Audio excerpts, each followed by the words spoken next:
Just a couple more seconds.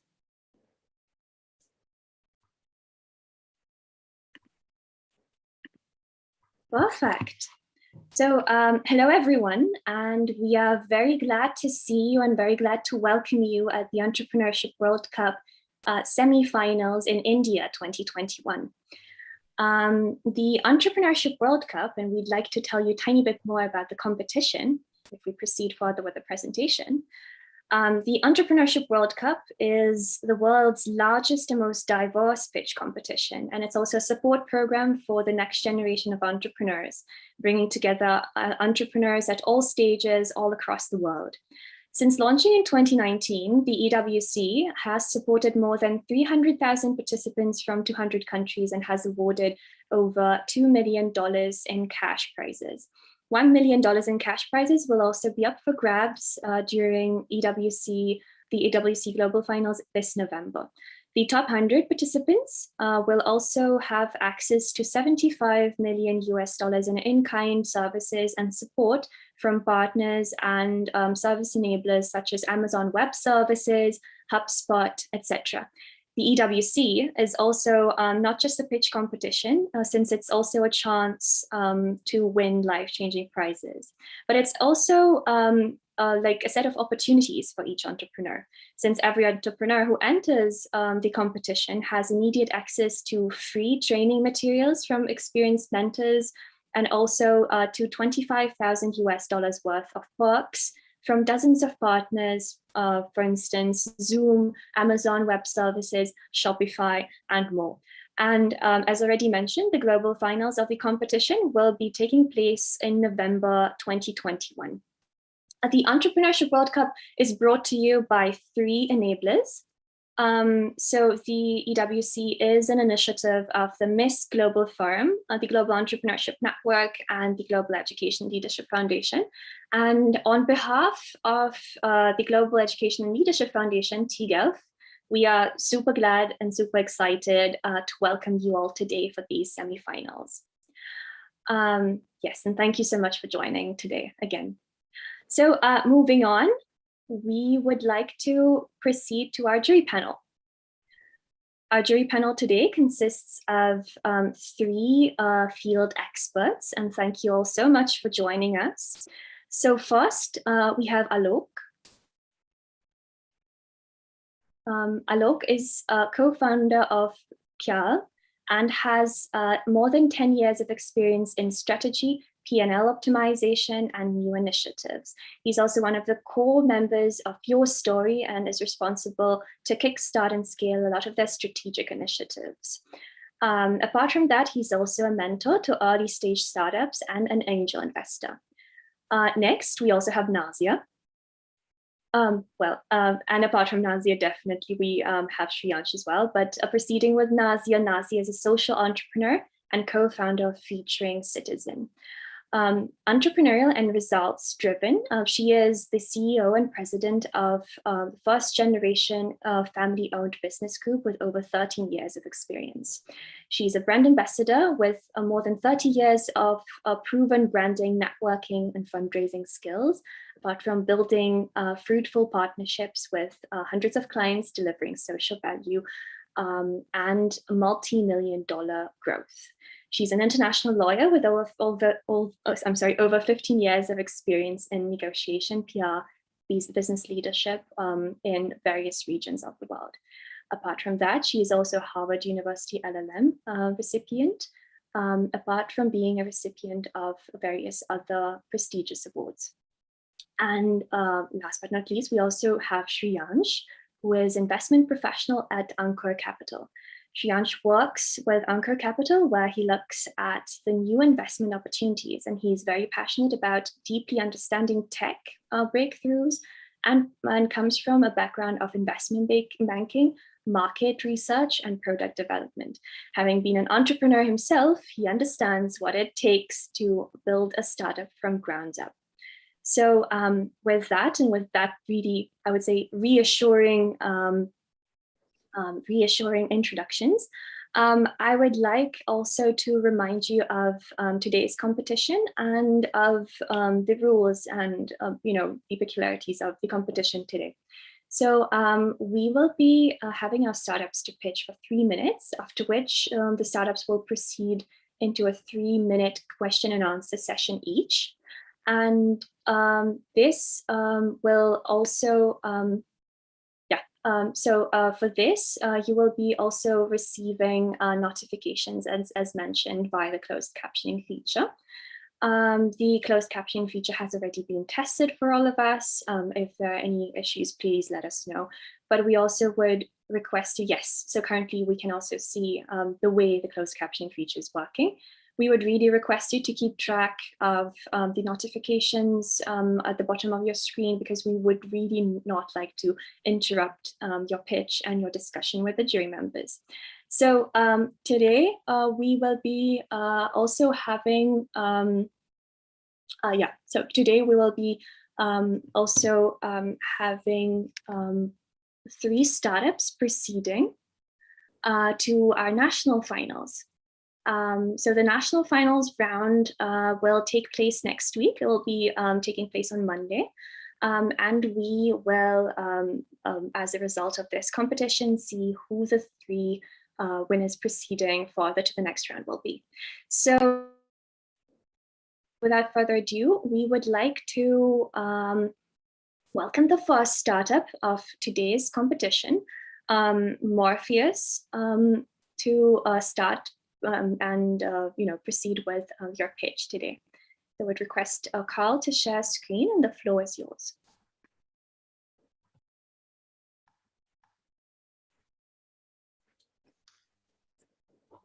Many thanks. First, welcome to all the audience that's viewing this podcast or this webcast, and also to the distinguished members of the panel. I'm Carl McDermott. I run global business development for Morpheus Network. We are a supply chain software company.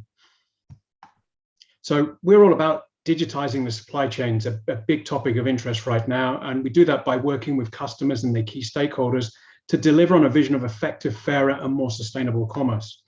We've got a strong leadership team. The 2 co-founders are based in Toronto, Canada. Roger Crook, he ran DHL's global forwarding business, $10 billion business out of Singapore. I live in Mexico currently, located in London.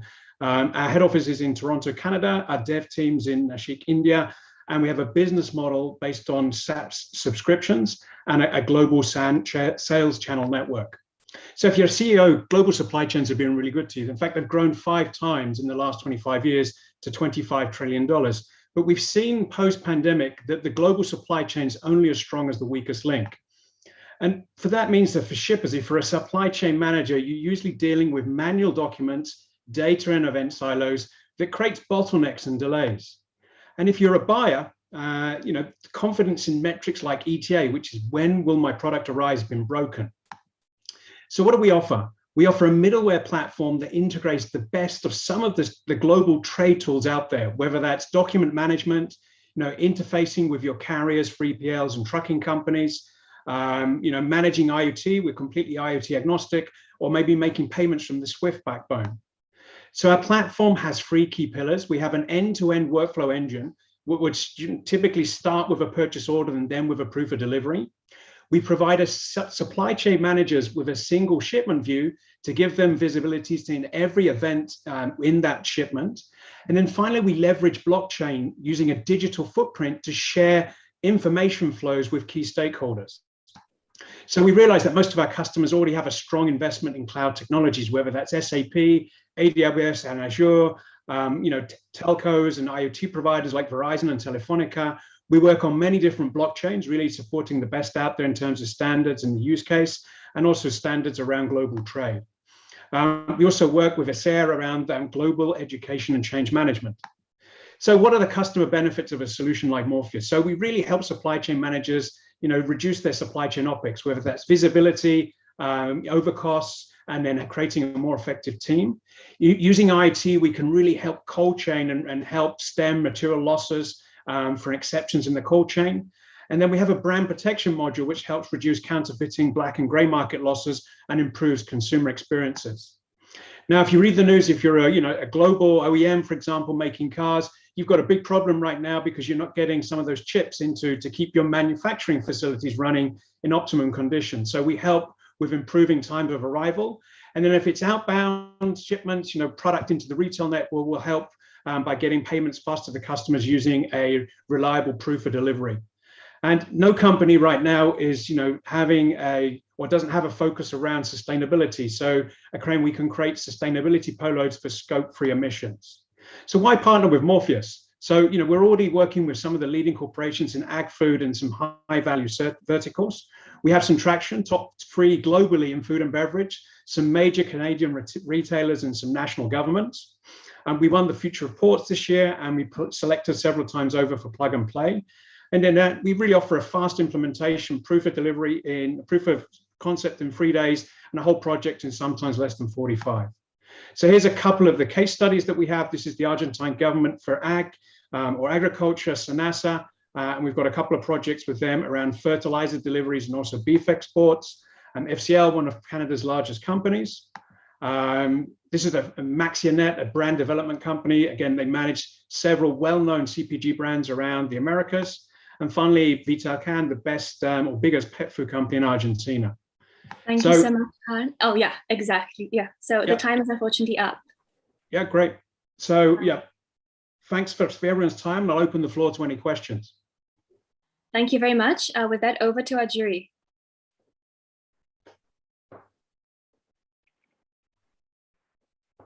How old is it started? When was it started? Sorry. Yeah, so we've been started in 2017. So we've been in for 3.5 years in operation.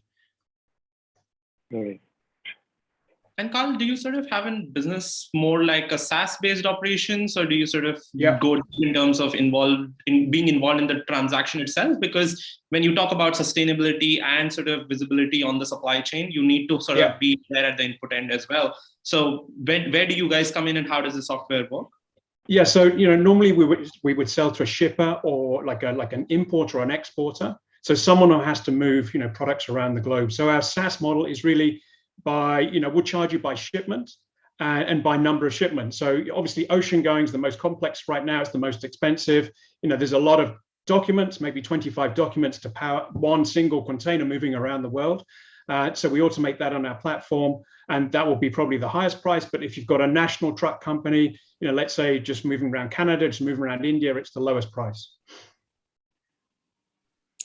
So it's really relevant to the supply chain manager who's looking at optimizing his OpEx. And how do you get data across different markets? Let's say if you were to make this inland supply chain for India, how do you sort of get the right data and documents that are required for that particular country? Because this is very fluid and it keeps changing on an every single day basis, right? Yeah, so there's really 3 types of documents that we look at, or 3 types of data we look at. One is the documents you just mentioned.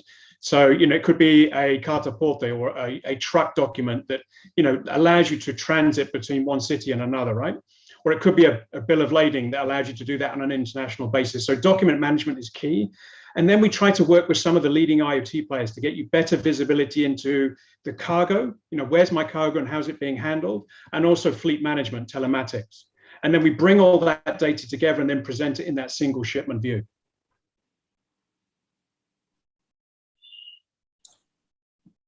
Carl, from what I understand, just one last question. From what I understand, you're actually looking at large logistics businesses to work with you, right? To use the platform. Am I right about that? Yeah, it's really medium and large shippers and exporters.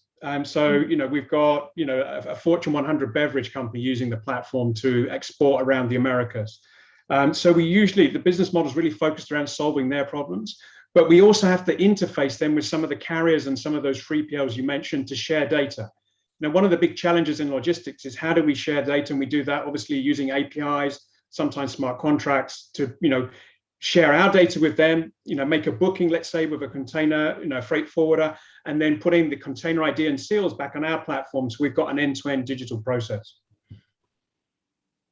How did you acquire your first set of customers, and how do you plan to acquire more customers? So what's your client acquisition? Yeah. So, I guess it was partly by design, partly by luck. We found we had a lot of success in agro-food. So our first customer is actually Vitalcan, the last company we presented from Argentina. And why agri-food? It's very regulated. So every country is going to have regulations around food safety. And the second is there's a big IoT play. And those are really two of the key differentiators on our platform, bringing documents, regulatory documents, and IoT together in one platform to give them that one shipment visibility. So that's really one of the key verticals we're pushing on. Obviously, there are others, high-value verticals, perishables. The OEM industry, I think that at some point will also require better tracking of parts, because we've seen that now as a major issue. Thank you. And what are the major risks? Oh, just a last question. Yeah, I'm just definitely. Yeah, Carl, would you mind? Yeah, please, just a one-sentence response if that's possible. Yep. Thank you. What are the major risks associated with what you're doing? Have you done your major risks? Okay. Yes, I would say one of the major risks is obviously trying to find that that vertical, that area that's going to basically, with enough buyers or early adopters to actually grow our platform and grow our business. But I think we've actually managed that risk and we're past that. Perfect. Thank you very much, Carl. Thank you very much. Thank you. Thank you for your questions. Happy Ganesh. And now let us proceed to Sanskriti from Think About Labs. You're next. The floor is yours once you're ready. Yeah. Hi, am I audible? Yes, you're audible. Awesome. I'll share my screen. Perfect. So your time, Sanskriti, starts now. All right. Hi, everyone. I'm Sanskriti W. I'm the co-founder and CEO of Think About Labs. We work in the field of inclusive education, specifically Braille literacy for visually impaired students. So the problem that we're solving, again, is low Braille literacy. Even in developed countries like the US, it's less than 10%. In India, it's less than 1%. And Braille literacy is directly correlated to employability and independence and a lot of other social issues around disability. And the key problem is that the current learning methods for Braille include hand-holding by a trained teacher. So if you don't have a personal tutor, you're kind of left behind, even though you're intellectually no different than your peers. So what we've done is, we've developed Annie. Annie is the world's first self-learning Braille literacy device. Annie is named after Anne Sullivan, Helen Keller's teacher. And Annie, through voice content, teaches the child how to read, write, and type in Braille by themselves. So the USP of Annie is that anybody, you or I, can teach the child Braille using Annie as a hardware. Annie is a connected device, which means we can both push content onto Annie and also track learning outcomes remotely. As you can imagine, this is especially important in a time like the pandemic, where all students are embracing remote learning, and it's important that people with tactile learning needs are not left behind. So along with Annie, we have our Helios suite, which is a complete learning ecosystem, which enables mainstream teachers and parents to be a part of the child's learning journey. And in developed countries, it is usually the government authorities and local authorities that also fund assistive tech like this. So Annie is for children, but this is for our customers. We also localize all our content. So our modular content architecture enables us to deliver more than 200 hours of learning content in each language in less than 4 weeks for a new language. So since it's literacy, it's foundational and it's best taught in the language the child is most comfortable with. Right? So there's tons of options on the market for people who know Braille, but for people who, the majority of the market who doesn't know Braille really is dependent on a teacher. The only real competitor to Annie that we see is an actual teacher, a qualified teacher for the visually impaired. And on a price point, we are vastly more affordable and also scalable because it's a tech solution. We've received commendation from the Indian Prime Minister, the Duke and Duchess of Cambridge, Niti Aayog in India, as well as recognized as a model intervention in UNDP. We have tons of customers in the world, and this is where I would like to end at. During the pandemic, because of a refocus on remote learning in developed countries, we've really sort of started doubling down on our international business development, and happy to say that we've signed a $1.5 million contract recently within the US, where Annie will be the go-to standard for Braille teaching. So that's where we are. I'd love to take any questions at this point. Thank you very much, Sanskriti. With that, over to our jury members. Sanskriti, what has been the scale of going into the market across US and Europe? What does it take for you to sort of get a new customer in, and what's the lead time particularly with that? I think because Annie is a new concept and this is the first time anyone's doing Braille learning remotely, it took some time to sort of get people acquainted with what we can do. But now that we've signed up a few marquee clients, it's the orders are all inbound. So we sign up a distributor typically for one country or 2-3 neighboring countries, like in the case of, say, Australia, it's usually Australia and New Zealand. And then the same distributor will go on to further sell the devices. We make a gross margin of around 50% on every device we sell, and then the distributor margin is on top of that. So for us, acquiring all clients in one country is like, it's one distributor conversation typically.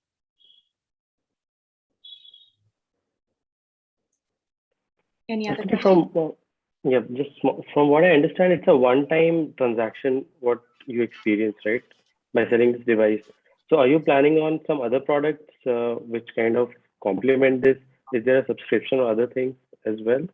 There is a subscription angle to it as well. So Annie is a one-time hardware sale, but there is also a subscription to the Helios platform, the learning platform. So that's a SaaS product. And for international markets, like outside of India, the SaaS product has also been validated and successful.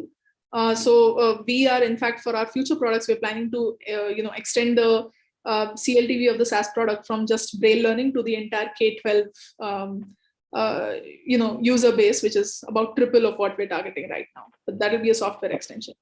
And what has been the retention?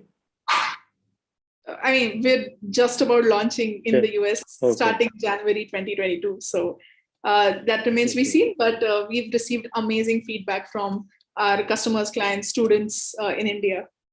Children love Annie. All right. So your actual edge is your price point, is it, from the chart you showed? Or would you say it's something else? Yeah. Well, one is the technology itself. I mean, there doesn't exist anything that lets you learn Braille on your own. That is one. And price point, most certainly. I mean, for context, in a country like the UK, a private tutor for 1 hour a day will cost you around £20,000 a year. And the annual budget for special education is around £5,500 per child. And Annie comes at around £1,000. So it's a no-brainer. And it's the best way to solve it. So the comparisons that you showed from a price point of view, you showed a chart and you showed other companies. Are they also hardwares, or how are they different from Annie? And mostly, I mean, one, we've innovated on the hardware implementation of the Braille cell itself. So that also contributes to a drastic reduction in the price point, but also because all other devices are for people who are already Braille literate. So there's 40 characters, 80 characters, Annie's custom built for the learner. So that also helps us optimize the price because we have a very focused use case for which a market exists, the education market to be precise.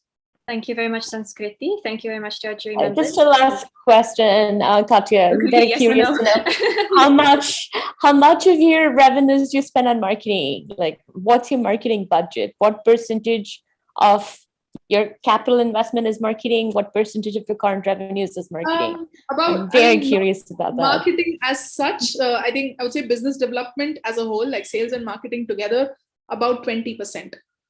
But we're very new in the world. So the visually impaired community being very small at this point, we've been live for about 5 years, and we made an effort to sort of be there in all major international conferences. So within the community, we are very, very well known already. Perfect. So thank you so much, Sanskriti. Thank you to our jury members. Now let us proceed to our next participant, Team Blisker. Chinmaya, over to you. Sure. And what is the life of the device? Sorry. Just like any other electronic device, it's 3 years. Can you hear me? Hi. Yes. Am I audible? Hello. Okay. Sanskriti, if you mind just responding on chat, maybe to Nazia. Sure. Yeah. Yes. Chinmaya, sorry for that. Now over to you. Sure. I'll just share my screen. I hope I'm audible. Yes, you're audible. Yeah, and we are also something similar to what Sanskriti is doing, but quite different, not a direct competitor. Interesting. So your time starts now. Okay, so greetings to everyone. Our startup name is Bliss Care. That stands for Blind Students Care. So what is the problem? There are 286 million visually impaired people over the globe who cannot see this beautiful world and are deprived of a basic education, which is a basic human right. We are here to solve this problem, and we are Bliss Care. And like over the globe, in India there are 63 million visually impaired community.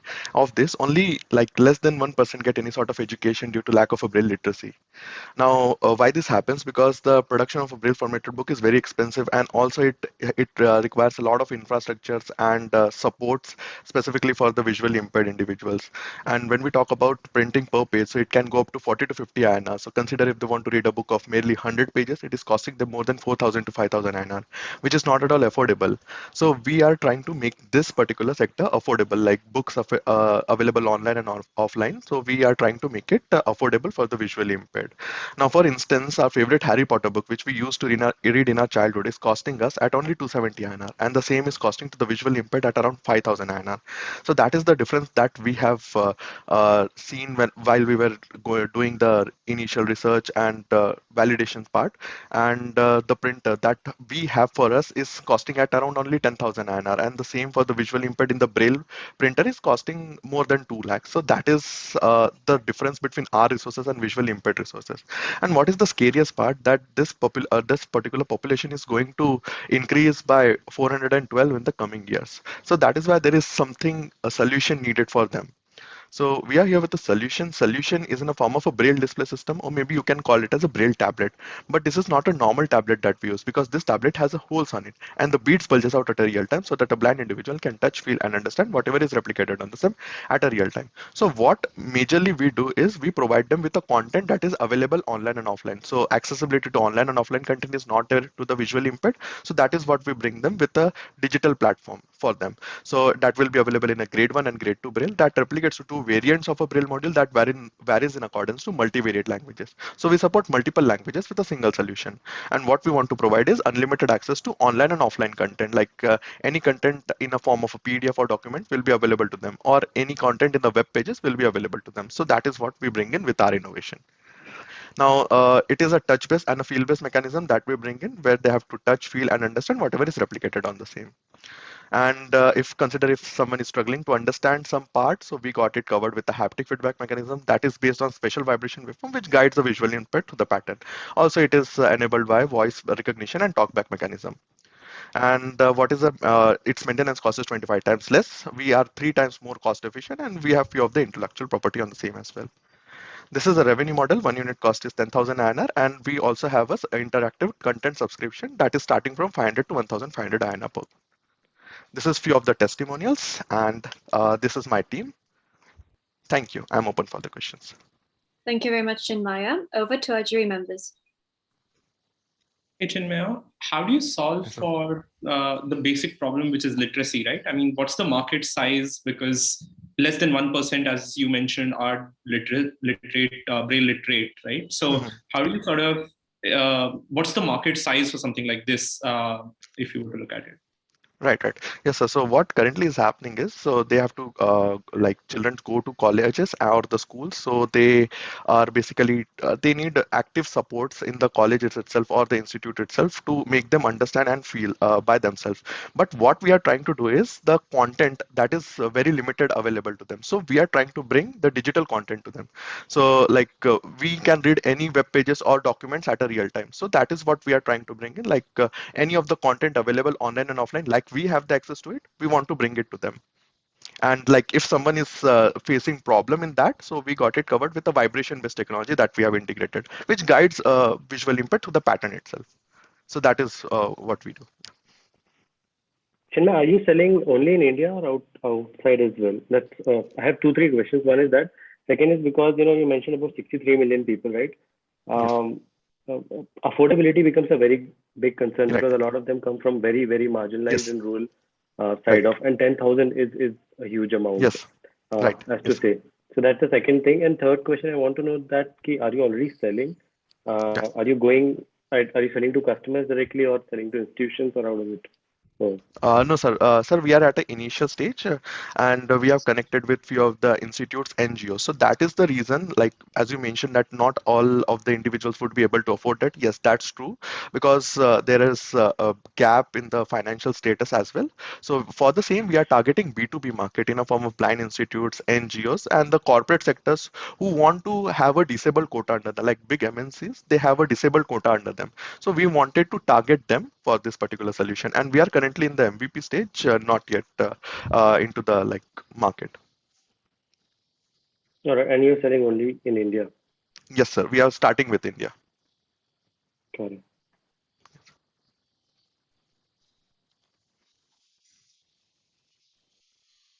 Any more questions?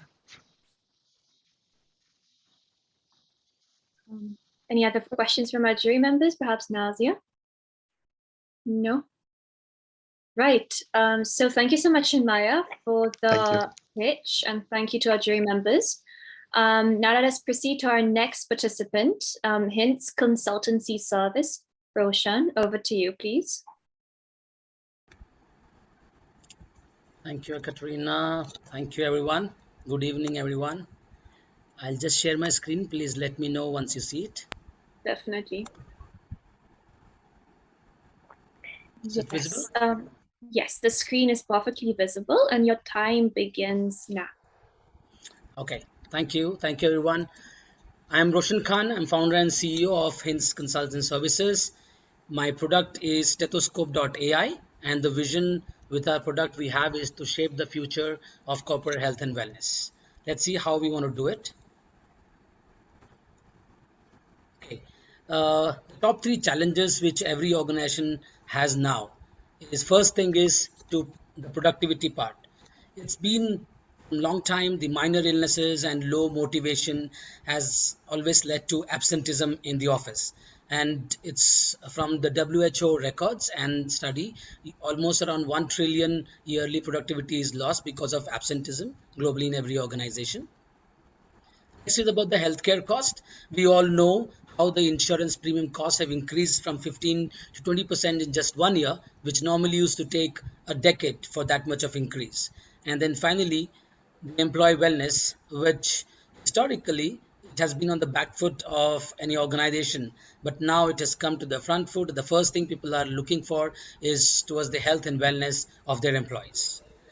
So what organizations need, what we understand, is a smart tool so that they can keep their employees safe, satisfied, and happy. And of course, to handle this kind of disruptions like we are having now for the last 2 years gracefully. Existing solutions are in various forms. For example, we have symptom checkers like WebMD, ADA, Healthily. We have corporate wellness programs. We have Health Wallet, recently released by IBM and Civic, and of course health platforms like Tento, Applied Sciences. But again, the problem still exists that many of them are time consuming and complex to set up and install. They have a philosophy of one solution for all, limited scope, and then focus is mostly on the patient side in the healthcare domain.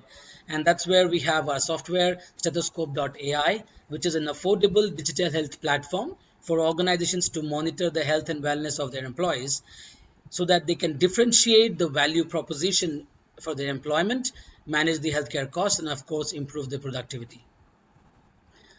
This is a bird's eye view or a high level view of what the platform consists of. The first thing is we are looking at measuring the health assessments and doing the health assessments so that we can find the health index of an organization, of an individual, of a team, of a department based on location, based on the level of an organization, and everything else. So we are using something called health risk assessments, and we are going to add the complete holistic wellness using physical wellness and a physical well-being, mental well-being, and financial well-being. And this organization of data is also happening in the form of wallet, like digital health wallet, having all the information at one place. And of course, the remaining things we can discuss more details. So who are our customers? Are the ones who want their to improve the workplace conditions and to employee satisfaction for manufacturing companies and going ahead education organizations. The market size we are targeting for a sum of almost around 30 million in next 5 years. The paying customers, Titan is the biggest, being one. Some numbers, we have 15,000 unique users, almost 6,000 of them are daily active users, and we have raised a revenue of around 30 lakhs in last 1 year. Okay, I think time's up. I can directly go to questions. Thank you very much, Roshan. Over to our jury members. Hey, Roshan, what do you do more in terms of daily basis on an app like yours, right? What's the daily use case rather than a weekly or a monthly use case? Okay, so I'll give you an example of what Titan is doing for last more than 1 year with our application. So once we started, especially during the first pandemic phase, it was a problem causing disruptions to close down the shop floors, close down the factories, and they needed an application so that they can monitor the health status of each and every employee, so that they can provide the help of the employee if they are found not suitable to come to office, if they are stuck in their home or somewhere else. So organization has response team to provide them help. They needed to know who is well, who's not well. They can do the rostering, planning of operations, and all the stuff. So they want them to take a daily assessment of their health condition. That's how it started. Then we added the happiness part, measuring the happiness index and finding out how happy, how stressful, the well-being part of the organization of the employees, so that HR team can specifically look into that and provide whatever help they can provide to the employees. And how do you keep a thin line between privacy and data sharing? Right. So we have exactly. So we have a dynamic consent model. There is a consent from the user, which is provided that, okay, what information can be shared from the employee to the management. For now, it is a very strictly the information what is shared. For example, is once we collect the data, we find out the risk level of infection, for example, for a particular employee, and all those symptoms about the comorbidities and everything is not shared by the employee or the platform to the management. The management only knows the final risk level, whether the employee, what level of triaging is done, high level or medium or what percentage. The details are only with the employee, and it is up to the employee if he wants to download and share it when he wants to do it with the doctor or whoever it is. So platform does not share the information, so it is kept private and open for the management, enough for them to know how they want to do the planning of operations. Sure. I have just two questions. One is that you mentioned that your product, that is Scope.ai. So to reach to that 30 million revenue which you're targeting in 5 years, do you plan to launch other products? A. B is that what's your USP? Do you think that your product is very holistic, or it's the pricing point which you're competing on? And third is, what about the competition like Visit, Clinic, Eka Care, all these companies? Right. So the examples you gave, they are all on the telemedicine side. We are focusing on the gap. For example, the current corporate wellness programs are looking for providing Zumba, yoga classes, and those kind of activities. And then we have the insurance programs to, when somebody gets ill, they get the reimbursement or get to the hospital. There is a gap in between where the people's actual wellness and health is not measured and personalized actions are not taken. Right, so that's where we are targeting, so that we know the exact health index and well-being index. To add more services, yes, we are adding the financial well-being and the mental well-being part also to be supported on the platform, not only on the health index part. For example, we are going to add the genetic profiling, a genetic test, as I mentioned in the platform. That will also be done for the employee, and based on that, we will provide the have the counselors and therapists to give the counseling to the employee once they choose to have it. So those are the different services, and how we are going to reach it is by adding more and more customers to it. For example, we have the 10,000 users who are paying customers now from different organizations, and we are going to have almost 1 million users and around 200 customers by end of 5 years. Now we have 5 paying customers. We have 5 in line in next 1 month, and slowly we are going to add. That's where we are going for. It's subscription based model, based on the employee per month billing, and that's what we are charging also as of now. So Roshan, from what I understand, Katya, just two questions actually. Right. Definitely. From what I understand, your customers are different from your users. So your customers are actually the companies, organizations. Organizations. The organizations are the customers and their employees are the users. Right. Now, with Titan, you already have a successful customer. So I'm really interested to know the feedback that you received from Titan. Why do they continue to be with you? And what is the user feedback that Titan got with the app? Okay. Can I take a minute, Katrina? Sorry for everyone. So I'll give you one use case recently why they felt the most beneficial to take a decision to go ahead with us. Just 3 months back, in the whole Tata group of companies, they were given a mandate to vaccinate everybody in the whole employees. And Titan came out with, in just 2 hours, a budget of how much they require to completely vaccinate their employees. And whereas all other Tata group of 165 companies, they took 3-4 days and they came up with a standard value of 300 multiplied by number of employees as a budget. Titan gave exactly in 100 cities how many people have taken Covaxin in first dose, second dose, exactly how much budget is required.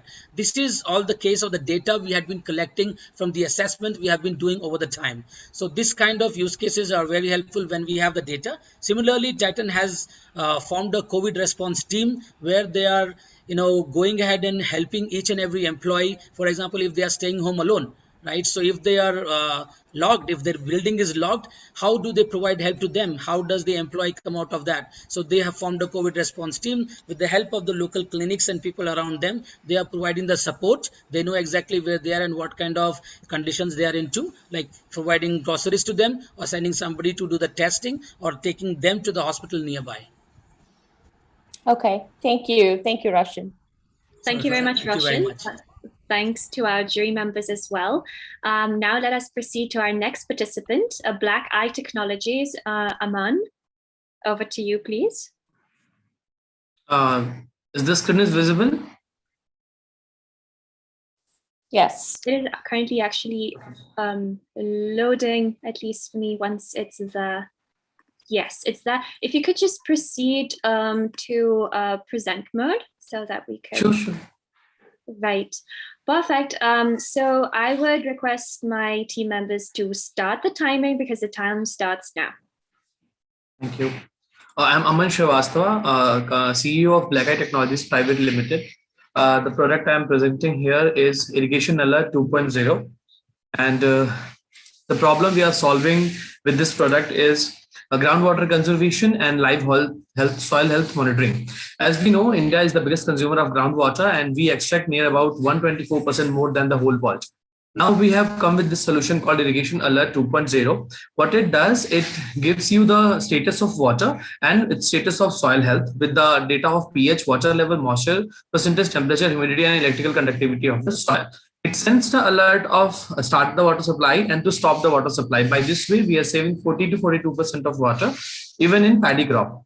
The whole device consists of 5 sets, 4 responders and 1 main device. It's controlled by a mobile application called Alert. It's a product come service based model. We have successfully done the trials in the state of Punjab and Haryana, our serviceable addressable market. It's SEM, and we have got a latest order from the government of Bihar, that is an order of near about 5 lakh pieces, but that's to be completed in next 3 years.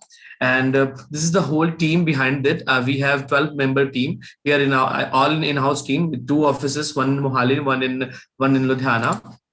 And this is the traction till now. We have done a traction of near about 12.67 lakhs and secured a funding of near about 53.54 lakhs till now. From last 2 years, we are getting awarded from one of the best institution, STPI, and the second is FICCI. And without technology, actually, we are basically a hardcore engineers and we don't know about agriculture other than my family background. But we have realized this thing that if the nature will be there, then we will be able to make business and it will be able to make a lot. So that we are committed to the technology. By 2030, we are committed to provide smart agriculture technology to the whole nation and to make India water efficient. this is the total market size of the product, as we are targeting those crops which are taking a lot of water. So we are targeting the kharif crops first, and targeting Punjab, Haryana, UP, Bihar, and Maharashtra first. And we have generated a lot of MOUs and MOAs with the Punjab, Haryana, and Bihar government. Now, coming back to the revenue statement strategy, in next 5 years, we are planning a 36x return and a market of near about 1,388.98 CR. For this year, we have targeted 18.7 CR market, and for this year, we have secured a good sanction from government of Bihar and also Punjab, because Punjab is going to be drought very soon. We are also working on to conserve the water on this state also. This is the working structure of this year. We have the whole price of the device. The price of the device is 27,000 rupees, and that is a cost of 1 hectare land. Our device is covering one hectare land totally on this cost, and it's a mobile-based application. There is an annual AMC of 3,500 rupees for app-based model, and for only SMS-based model, you have to pay 650 rupees only. Now, this is a GTM and business plan strategy. We are a social startup here and working on social domain, so that we have planned some Zoom calls with the farmers, getting good revenue from there also, and good feedback from the farmers too. We are, as I told you, we are targeting the B2G model very seriously. We are on GEM Portal, India Mart also, and we are doing offline awareness campaign through Indian agriculture professionals. This is all from my side. Thank you so much. Thank you very much, Aman. Now let us proceed to the questions from our jury members. Hey, Aman, I have 2 questions. One, what is the product differentiation that you have here? Second, the market size that you are talking about, what's the sort of market size? Because it is a one-time usage of the product. So is there a lifetime value that you have with the customer, or you sell the product and you move on? Okay, the answer to the first question is the differentiation with the product. We are not only storing the data to cloud, we are storing the decision taken by the farmer to the cloud also, so that in future, after 2-3 years, the device can take automatic decision for irrigation and fertilization recommendations too. And the second question, that it's not one time sold device. I have told you that there is an AMC of 3,500 rupees per year, so that the customer will get revenue of the whole web and app services. And if he go with the only SMS part, he don't have the smartphone, he's at only pay 650 rupees for the SMS charges. And the devices get improved because it's totally controlled by the cloud services. We are managing the device from the cloud, so we can easily update and upgrade the device only by one update by our application and by the web console. Okay, it seems to me that your biggest client is the government, and you seem to have procured a sizable order from the Bihar government. Now, is that your market penetration strategy to sell to governments, or do you have other customer acquisition strategies? Yes, we have other business strategies too. Actually, the B2G segment, the business to government segment, is only workable in India. If we'll go to international markets, we are targeting cluster farmings here, and in India also we are targeting those commercial farmers who are doing cluster farming like paddy and cotton or sugarcane, so that they are not asking about subsidies and all, because in India for agriculture market we need to go through the subsidy part. So that is the reason we are targeting the government first, and soil and water conservation is the typical part of the government responsibility. So that's why we have taken the first segment as B2G, but definitely for B2B and B2B2C the model is also being followed by the team. Yeah, I'm going to ask you something very cynical, because in India, when it's B2G, do the farmers take it seriously? Do the farmers take the product seriously? Because it's something that the government is distributing to the farmers, and I'm assuming that the farmers are not buying it from the government, right? So that's my question to you. I'm sorry for being cynical, but I'm just looking at all aspects of it. That's actually Indian agriculture is being in news from the last many days, so that's the problem. That's the problem of everybody. It's not the government will not distribute the device. The government will just provide the subsidy to this device, like 80%, 90%, or 30% subsidy, and it will be catered to the Kisan Pay ID account to the Kisan. That is being done till now also with our device, and some of the part will be paid by government, and some of the part will be paid by the farmer, as they are doing with the tractors and rotavators too. Right. Okay. If there are no, yeah, Nazia. No, I was gonna. Alok, do you have a question? I mean, just one thing. So right now you're already working with Punjab and Haryana government, you mentioned, and you have given the devices to them. So how is the usage going? Because actually, in continuation to the question by Nadia, that are they seriously using it? What's happening? What are you seeing at this end? The first thing I would like to say is that first we have designed the device only for the paddy crop, because paddy crop needs a lot of water. Around 5,000 liter of water is required for only 1 kg of rice. But the Canoe model analysis and the farmers have given us the feedback that can we use some devices like to test the soil also so that we can give a better fertilization also. That's why we have initiated the soil testing part in it. So the feedback and input of the farmers are too good here, because Haryana is almost a drought state. If you'll see the water map of Haryana, that is almost drought, and they are using a better way to show paddy and show the cotton. So the input is very good, and we have done the good paid pilots till now. Now we are now on an expansion stage and getting good orders from farmer profit organization FPOs too. Okay, just last thing, because you are about. Sorry. Go ahead, Alok. After you. Yeah, Aman, if it's possible to keep it quick as a response. Yeah. Just because you mentioned this, that you're a bunch of innovators coming together, right? Engineering people. So are you planning to launch more products? Are you already actively working on more products? Or is that a part of the plan?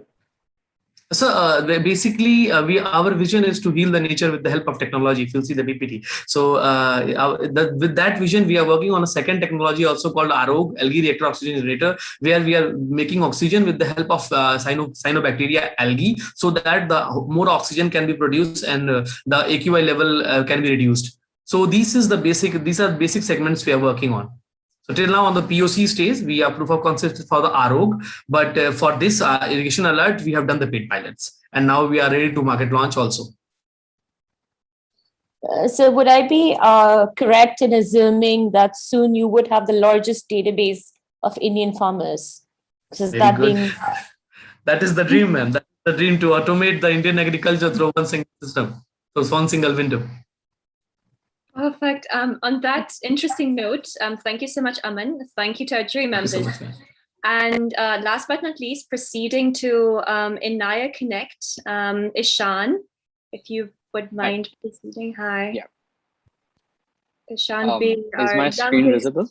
Yeah, Ishan being the youngest participant with us today. Yes, your screen is visible and your time begins now.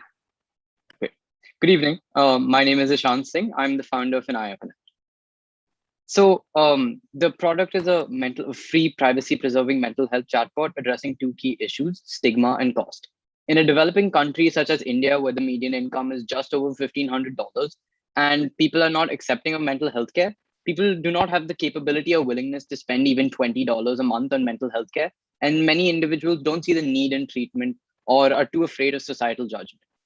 This has only worsened during the COVID-19 pandemic, as there has been a 30% increase in the number of adults reporting symptoms of anxiety and depressive disorder, with marginalized and low-income households being affected the most. So the product. Our solution to the problem is a free mental health chatbot that is privacy-preserving and acts as the first point of contact for mental health illnesses. The chatbot is built specifically for three target demographics in mind as a screening tool: students, corporates, and senior citizens, with a self-help chatbot currently in development built to cater to all income groups and all demographics. It is an affordable solution for low-income and underrepresented communities, and multilingual features are actively being developed. The anonymous and privacy-preserving nature of the chatbot destigmatizes the seeking of help and allows for open and unrestricted conversation. It's interactive, secure, protected, and community-based, and complies with all standard data protection laws. To ensure low latency and low margin for error, the chatbot runs off Google Cloud Platform servers, which have the bandwidth to handle hundreds of thousands of users at the same time. So key differentiators. The chatbot is free for the general public and costs $2.50 per user per month for corporate clients, as compared to the industry standard $20 per month. The chatbot requires no personally identifiable information such as names, emails, telephone numbers, or even age. And the website does not track cookies or IP addresses, which allows for more open and unrestricted interaction between bot and user, because there's no stigma being affected. Since the chatbot is run fully online and completely machine-led, it's operational 24/7 and can be consulted around the globe at any time. And many more language features are being actively developed to increase inclusivity and usage, especially amongst low-income households. Because it's web-based, it can be accessed across all devices. So the market opportunity for a digital mental health software is massive. With a TAM of $121 billion and a SAM of $2 billion, we'd be looking at specifically the Indian sector, which is currently grown to over $100 million. Unfortunately, however, most mental health tech solutions are based in India with little are based in the US with little adoption in India. At present, the chatbot has only $0 in revenue because it was presented as a social innovation tool with an expense of just $85. In the short run, within a year, the chatbot is expected to get over 60,000 users and cost a total of $5,700 to develop and maintain, and will generate over $16,000 in revenue.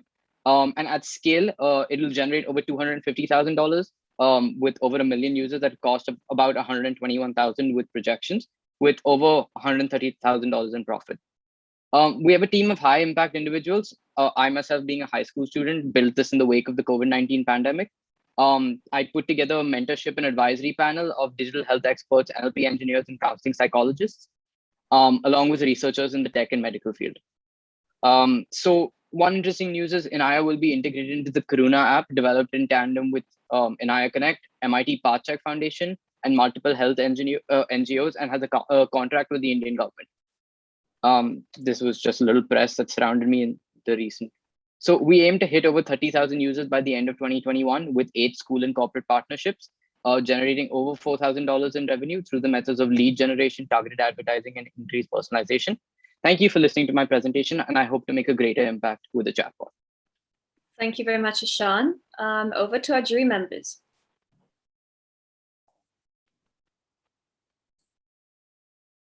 Right, I can go first. I wanted to know if this is a chatbot that offers professional advice to anonymous people or just conversations between people. Right. So the chatbot currently developed and that's launched on the website acts more as a screening tool. So it starts off with approved questions by a panel of psychologists and counselors, typically the questions they ask during the first consultation. Based on that, we've given, it's a click-based algorithm. So you can enter your own responses and the NLP engine will understand that. But using a scoring algorithm, we assign weights to the answers given and conclusively create a flow of questions and then recommend them to the best possible counselor they should go to along with self-help advice. The current chatbot in development uses a much more interesting model wherein we take the power of NLP and actually provide conversation with the user. But we limit it to self-help and we don't provide diagnosis. We refer them to a therapist or a mental health professional for that. So when you say self-help, you basically say you are in need of psychiatric help or you are in need of psychological help. Is that the final? So to an extent, yes. So yeah, to an extent, of course. So if it's something like exam stress, there's certain precaution like methods you could take to overcome the exam stress. But say something more severe like anxiety or depression, then of course you'd be referred to a psychologist who's not only been approved by Inaya Connect, but has also been approved through a severe standard that has to be met to be a mental health professional in India. Right. So if I understand, then the basic minimum is to help people overcome daily routine affairs. Is it? Yeah. Like students, and so you might want to make that clear when you talk about mental health, because mental health is a completely different subject and topic. According to me, this is my personal view.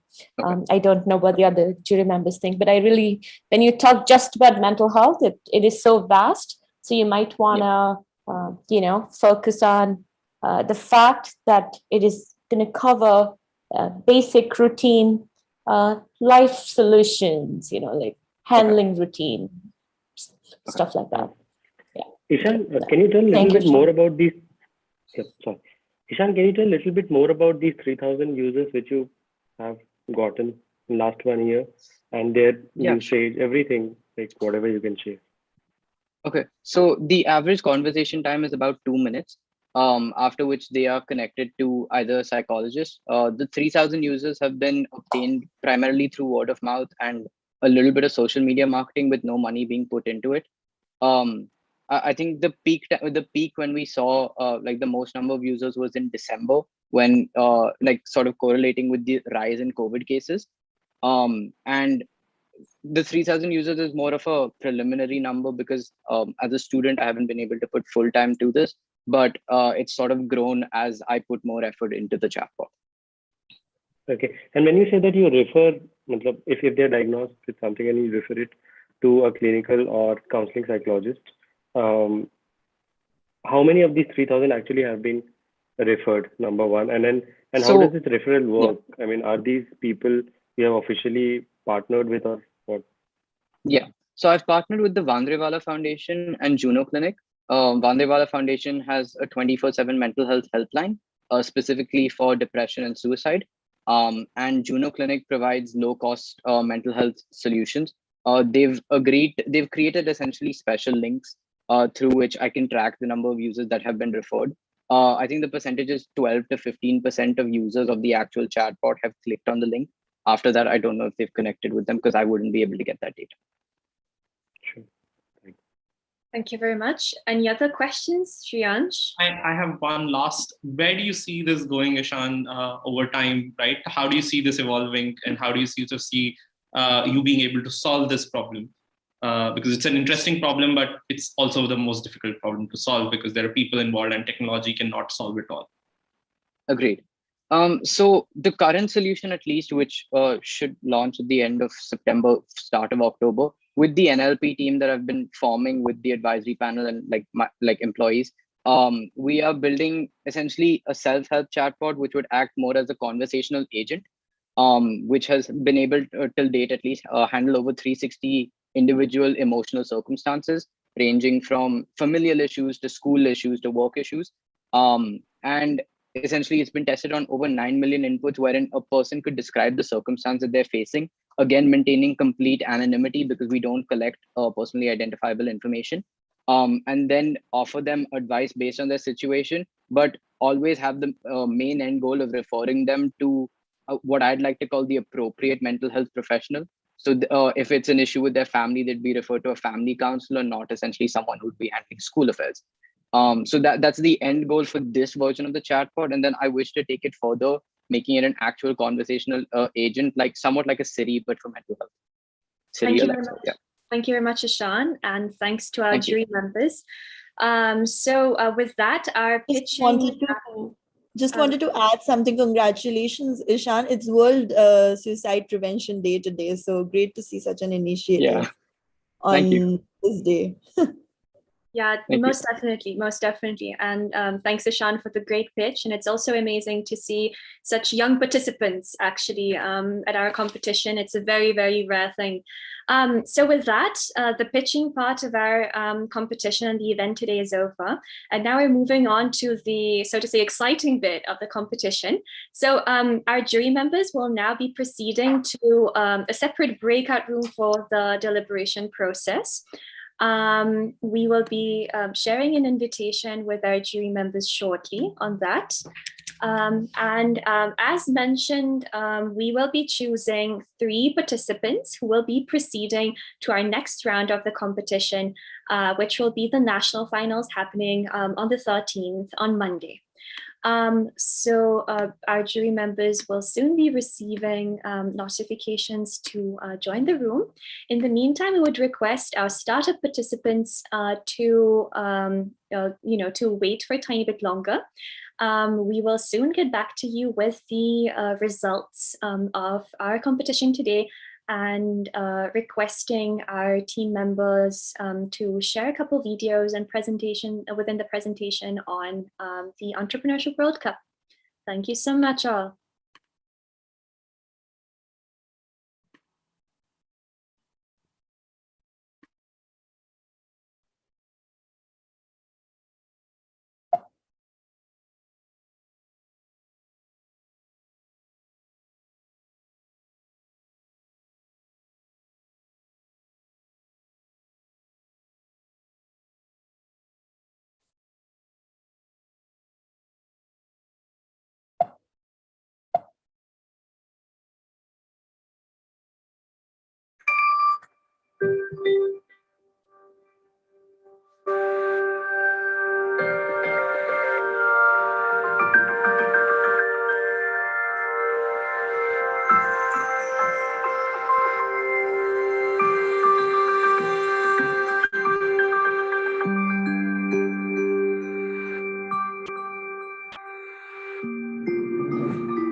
Perfect. So now that we have our jury members back, we will be shortly announcing our winners of today's competition. So those who will be proceeding to the national finals, which will be held on Monday. So as mentioned, it will be 3 participants. So would request our team member to screen share the results, but I would say the teaser slide before the results though, so that they're not as evident.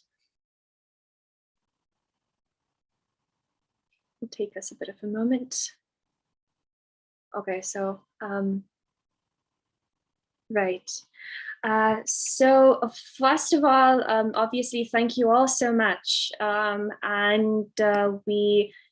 As we're always saying, you're already a winner of your own kind and you're already a finalist of your own kind. But unfortunately, we did have to choose several of you to be proceeding to the next round. And first among these 3 will be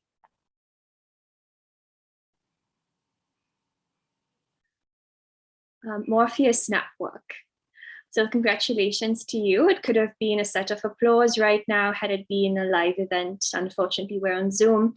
So the second one, as we'd already had a sneak peek, will be Thinkable Labs. Congratulations, Sanskriti. And last but not least, proceeding to the national finals will be Black Eye Technologies. Congratulations, Aman. And congratulations to all of you on your wonderful pitches today. And thank you to our participants. And we really would hope to have you part of our EWC ecosystem, and stay tuned with us. And we would love to see you with us next year as well. So with that, I would like to give the floor to our judges if they have any thoughts, suggestions, comments that they would like to make, or maybe some valuable advice that they would like to give. All the best, everyone, and hope to see you guys making it big. Thank you, Shriyansh. Anything from Nazia and Alok? I'll just go. Thanks everyone for taking out time. This is the time which you are technically building the company. It's a very precious time. Thanks a lot for taking out time, and very interesting to see what you have been building. And I think this is the best time to be building anything. So I guess irrespective of whether you are in for finals or not, just keep on building and proving everyone wrong who says that you are not this and that. It's but very interesting. And Ishan, special kudos to you. Way to go, man. Very good. Thank you very much, Alok. Nazia? Congratulations, all of you. It's a great job done. This is not easy, so having been an entrepreneur for a very long time, I know this is the hardest thing, to convince people that your idea is real and it's going to happen and it's scalable, etc. But the one thing that's common in all of your pitches is that conviction. And I think that is very important. And I want to congratulate each one of you for that conviction. Some of the pitches were very early in stage, so it was very difficult for us to understand predictability. And I would suggest that going forward in other competitions, if you could concentrate a little bit more on predictability, that might give you an edge in the competition. So that would be my one tip for you for your next round, and for the other competitions all of you wish to partake. Thank you, and good luck to all of you. Congratulations again. Thank you very much, and congratulations. And with that, we would like to conclude our event today and wish you all a wonderful evening and a perfect weekend ahead. Thank you all. Thanks, everyone. Thanks, everybody.